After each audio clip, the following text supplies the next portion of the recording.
Alright, so now I'll finish up what happened in week 9, and then I'm pretty much just gonna talk about what I thought about this second Monday Night War, and what I thought about the production of each company, and who won, as a fan, and not, in the fucking ratings, or who I like you, whatever. But yeah, pretty much, okay. So starting off, after the whole thing with Eric Young joining the Wolfpack finally, which is sweet, um, the Ozone with Orlando Jordan and Rob Terry. Um, Orlando Jordan's interviewing a cardboard cutout of Rob Terry, probably the only one ever in existence or ever will be in existence, which I thought was pretty funny. Um, they were saying that on PWR show. I thought that was pretty hilarious. It probably will be the last. And then Rob Terry just tears it up, gets all mad. You're looking at me sexually. This reminds me of when Goldust did this to Razor Ramon way, way back, like when they were first starting out.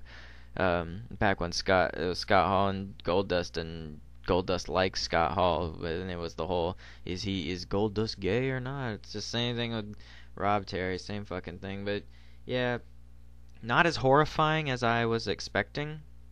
Or probably as most people were expecting. I thought it was pretty okay. I wouldn't mind seeing him doing that as a weekly segment.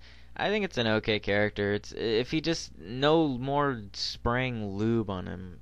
That was fucking ridiculous. And if he does that shit, it's over. But Rob Terry tears up the cutout, beats him up, and then he beats the shit out of him. Taz is like talking about the segment. He's just like, "How long is this gonna go on for? It's pretty gay or whatever." It's just stupid, but yeah. Anyway, AJ fought Abyss in a monstrous ball match. It was decent, but it's just the fucking problem is it's a 4 to 5 minute match. And it's same thing with with the next RVD Nigel McGuinness. I'll talk about it in a second, but same thing with that. It's 5 minute fucking 4 minute fucking match. I mean, Abyss and AJ are going at it pretty good and doing some sick moves, and then AJ did a splash into these tacks at the end, but it was only a 4 to 5 minute match. It's just bullshit. It's like why have it that short if you're gonna have a monstrous ball match? It's like why? It's stupid. And now the RVD and Nigel McGuinness match. It's just okay. First, yeah, okay. First sign of shit. Nigel McGuinness has no fucking intro. Just in the ring, when they come back to commercial, and then Rob Van Dam gets his intro, and then, the match starts. How do you expect? I don't like this is to any wrestling, company. How do you expect, me or anybody, any fan, to take, you fucking seriously if you don't have an entrance? Like that's usually what jobbers are usually what are in the ring already and don't have an entrance. That's just bullshit, and Nigel McGuinness, they better have a rematch of this. This better not be his last title shot. That's bullshit. I mean, because he won in the ranking system. Now I think Matt Morgan's winning. It's him and Matt Morgan like neck and neck right now for a title shot. But it was just bullshit. It's like that's how you're gonna like give the fans, their for all the votes they got. Nigel McGuinness just gets a 5 minute fucking match. It was bullshit. And I really want to see, RVD and him fight again, in a decent, pay-per-view fucking match, not this bullshit. Alright, anyway, next, Jeff Jarrett gets beat up backstage. Apparently Sting did it. Hogan comes up, looks concerned. He's just like, oh, I'm concerned, brother. And he just goes out to the ring, and he calls Sting out and says, "What's the deal, Sting? Blah, blah, blah, blah. Why'd you choke Dixie Carter? Why'd you do all this stuff? It's like the show's about to be over like in 10 fucking minutes, and it's just like, what are they gonna do? So Sting says he's pissed at TNA and he's pissed at Dixie Carter, and so am I, Sting. So we're all pissed, Sting. Like, to be honest, and Hogan, and he says that Hogan has no protection in TNA like he did in WWF and WCW. And which I don't know what that means. I don't know what story they're trying. I don't know what.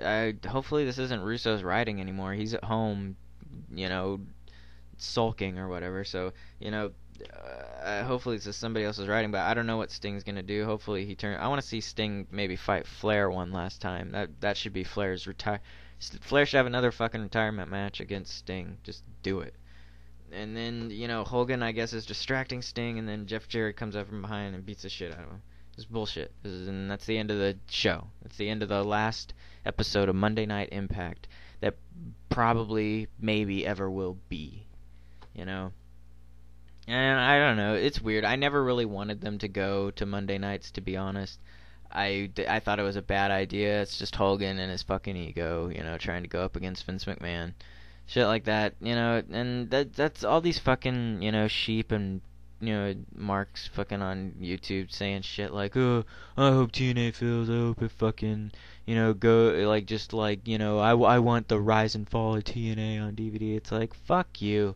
To be honest, like, I don't like it because Russo's, doing this shit, but seriously, it's just garbage. Like, I don't really, I just, I don't know what to say. Like, it was going downhill, but now it's starting to pick back up. You can kind of tell that Bischoff's booking, and it's a little bit better. So hopefully something will change. And so right now, I guess I'll talk about a little bit about what we saw on both shows.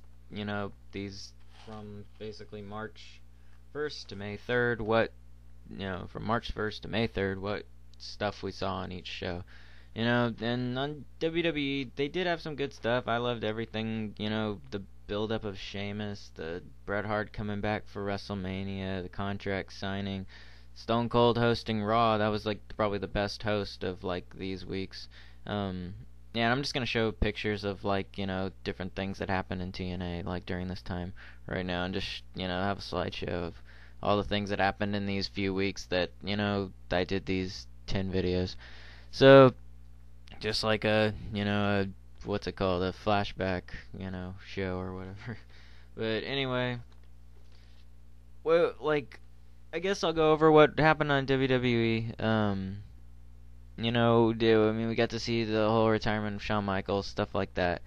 And shit, like I said, Stone Cold guest hosting. But that's basically all you can go by with WWE is, like, who guest hosted, because pretty much there's not a lot of wrestling on Monday Night Live.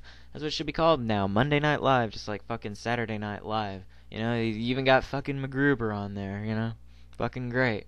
That was good. I did like McGruber. The best host probably between this thing would be Cheech and Chong, even though it was stupid with the whole Hornswoggle thing and the Lucky Charms was fucking annoying. Wayne Brady was pretty good. McGruber was great. Probably worst ones, these weeks going through the Monday Night War is David Otunga, just why? What's the point? Chris Angel, fucking stupid. Pete Rose, fucking pointless.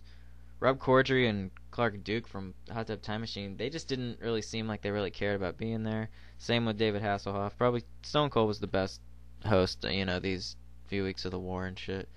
But now that's over, I don't really know what to say. It's just, like, I never really wanted him to go. Like I said, I wanted, it was all Hogan just trying to go up against McMahon. Shit like that. But we got to see a lot of cool shit in TNA. We got to see RVD become world champion. We got to see, Bubba the Love Sponge get fucking, fired, socked in the face by fucking McFoley, and then now finally fired, thank God.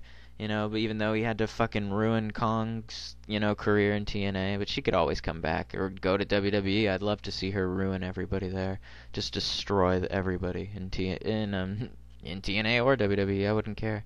I'd love to see. I just want to see Kong again on TV. Like I said, RVD becoming champ. Eric Young joining the Wolfpack. That great fucking free ladder match. With Anderson and Angle. I don't know why that happened. Fucking Mick Foley shaving Bischoff's head. There was a ton of cool stuff that happened these few weeks.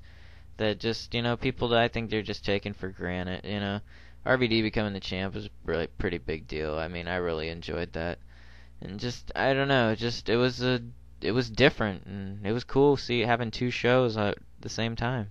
It was a sense of nostalgia. It was just remembering the 90s and having two wrestling shows, being able to switch back and forth. We might never get to do it again, so these 10 weeks have been pretty cool. Hopefully, maybe TNA, there'll be a third Monday Night War. TNA will get their shit together, start getting at least a 2.0 before they think of fucking, going against WWE.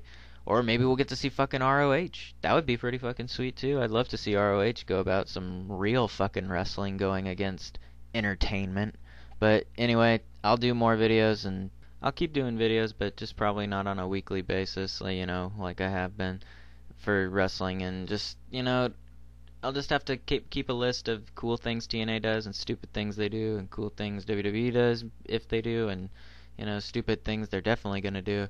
And just, I'll start, they'll come around. Eventually I'll have some new videos. But as for now, this is the end, my friends. End of the Monday Night Wars 2.